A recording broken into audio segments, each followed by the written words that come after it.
of women, instead of cutting programs for the African American community and the Native American community and Medicaid and healthcare in our schools and education and increasing class sizes, those things, instead of cutting all those things, a number of us up there in the Senate and the House had ideas. We said, how about asking out-of-state corporations to pay the same taxes instead of asking the wealthiest 1% who make $250,000 a year or more. Who makes that much money here? I apologize to you, but if you're making $250,000 a year more, you need to pay a little bit more and keep the Commission on the Status of Women open and this museum open. And we're going to keep healthcare for kids open, and we not cut domestic violence programs. So what happened when we asked the governor, gee, what do you think about raising taxes on the wealthiest 1% so we don't have to cut these programs? What was her answer? No! Well, we asked her, okay, well, if that doesn't work, how about a constitutional amendment to let the voters decide if we should invest in education and early childhood and raise millions of dollars so that we can have sustainable programs? And she didn't even have to sign, and that the voters would pass. But what was her answer? No! So no matter what we asked her that was fair, that asked the wealthiest and the out-of-state corporations to pay their fair share, just like the debate you hear going on at the national level, the same debate. Do we stand with the wealthiest? Do we stand with large corporations, or do we stand with the people? Her answer was, I stand with the corporations and I stand with the wealthiest 1%. That's what she said. So who are we standing with today? Teachers, educators, educational assistants, people, kids. Who else do we stand with today? What about women and families? So I just want to say a couple more things. We heard an attack, a full frontal attack on women's rights at the national level by the conservative Republicans, the same people who were advising this governor, saying women don't deserve to make their own health care choices, women's rights should be reduced. It's the same kind of thing that happened. The Commission on the Status of Women has said we need to make sure that women can make their own choices, that we empower them, and that we lift them up. That's what this museum is about. It's about saying the African American community is an important part of this community. Yes. And paying for a museum and paying for programs and helping them succeed is as important as corporate tax breaks for the wealthy. This one here's called a flip camera. Oh, wow. Yeah, I'll have to tell you about it. They're going to stop making them. You know what? But they're awesome. And families and seniors are more important than protecting millionaires and people who earn $250,000 a year. So we got to send a strong message today. The fight is on. The fight is on. They're not going to give us anything. The right wing at the national level, the conservatives in the state house, and this governor are all in lockstep. And here's their message. You guys, not one tax, no matter how rich you are, you shouldn't have to pay a penny more. In fact, we want to cut your taxes. That's their message at the federal level and at the state level. There's a brother who supports us. The second message is, we don't care how much you make as a corporation. You shouldn't have, like GE, you shouldn't have to pay the same taxes that all of us have to pay. Instead, we're going to cut schools, we're going to cut health care, we're going to cut Medicaid, we're going to cut Medicare, we're going to cut Social Security. All the programs that have taken us generations to build as Democrats, as activists, as members of this community, they want to take apart. Are we going to let them do it? No! Are we going to let them do it? No! Are we going to stand with kids? No! Are we going to stand with women? No! Are we going to stand with African Americans? No! With Native Americans? With we got to go together. Do not back down. We cannot back down. The fight is on. We need to stand together. God bless you all.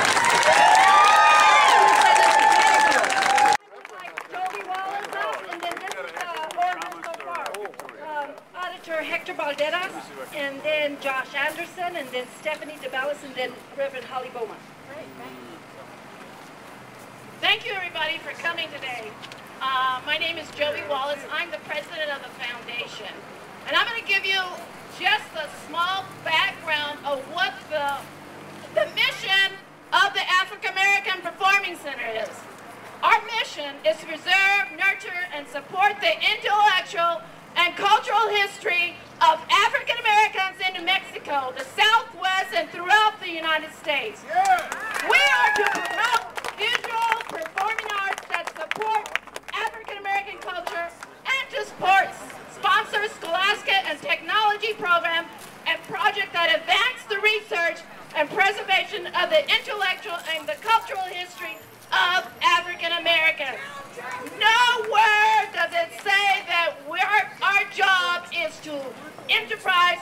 make money. It's for the community. So I want to talk a little bit about the money. That's the issue. The money is that the money started in the Office of African American Affairs. The money got put out of the budget when Alice Faye Hoppes passed away, the new executive. The money was hanging out there. We had no place to go. So we got a lot of people that said, hey, you can bring your money over here, but on the exception that we take over the building and we run the building. We have spent 12 years trying to do this. We didn't want to do that. So we made a deal with Expo. Expo allowed us to put the money in the budget. Expo is a money-making enterprise. We're the building that happened to be on Expo state funds. We are not an enterprising money-making entity. So that's the deal with the money. So if anybody says that we're not making enough money, this is a service providing money. This is service provider. It has nothing to do with the money. When the governor cut everything, she cut programs that belong to children. She cut our cultural center. She cut the exhibit. She cut the kids' choir. She cut the kids' arts program. She cut the technology. She cut your right to come into this building and enjoy African American exhibits. All that will no longer be here because there will be no money to do any of that. So we're saying we pay our taxes. Taxes without no representation. We will no longer sit here and allow this to happen. We have to fight back. We have to fight back. One last thing. When your rights are denied, you fight. When the building is on fire, you don't sit there and let the buildings burn down to the ground and say, we're going to fight another day? We're going to fight the fire another day? We said, our building's on fire today, and we are fighting that fire today! Thank you very much, Joby Wallace. The next person to come up will be State Auditor Hector Balderas. Come on up. What a beautiful crowd. Beautiful. You know, I have the duty, the honor, and the fortune of telling you that somebody gets to audit the governor's administration. Somebody gets to state an independent opinion of what she's doing. Somebody gets to say whether or not she is conducting herself in an appropriate manner. Somebody gets to say whether or not she's utilizing your tax dollars the right way. But I need you. I need you to write to me. I need you to send me information. I need you to ask me to do my job. It's not going to be easy. It's going to be a long 3 years. The fight is barely beginning, and I'm glad you're here joining the fight. You know, I was taking my daughter to school the other day, little Mariola here, and I think I need to introduce the governor to this young 10-year-old. And on the SBA test, they asked which person you would like to be like.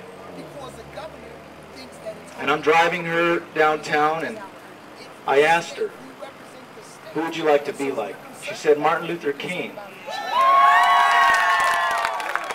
And I said, why, Mariola? And she said, because he wanted to make the world better. He wanted his black children to get along with white children. I think our governor missed that lesson. I think she needs to meet little Mariola. It's an honor to be here with you today. It's an honor to start this fight and continue this fight. There's so many good lawmakers, Eric Griego, Miguel Garcia. Thank you for joining the fight. Let's get out there and let's bring this home. Thank you very much.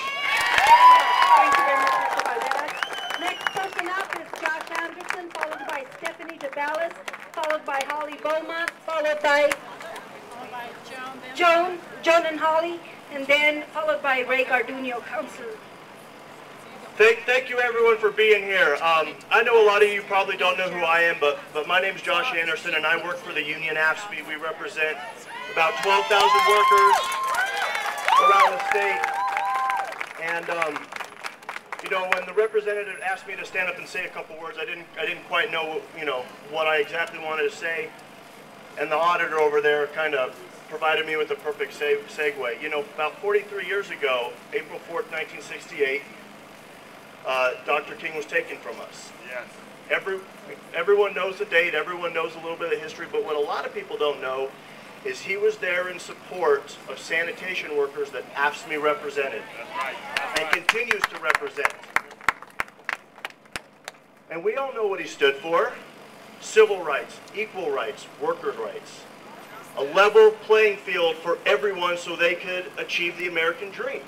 Right. Justice for every person, no matter your background, no matter your race, no matter your sex, no matter your economic status. All he wanted was a fair playing field for everyone. Yes. As activists here, as organized labor, members of neighborhood associations, members of activist groups, we just want to continue to fight that dream, to fight that fight. And, you know, an attack on one worker is an attack on all workers. An attack on one member of our community is an attack on all of our communities. And you know, we have a governor that stands up and says she wants to represent New Mexicans, and she has proven day after day that that is just talk. And she has done everything in her power to protect special interest groups and to come after hardworking New Mexicans that just want a fair shot. So as a member of organized labor, I just want to say to you all that we're in this together. We need to keep fighting. You know, God bless everyone for showing up today, and if you know, anything you guys need, please reach out to us because we're in this together, and we thank everyone for showing up today. Thank you.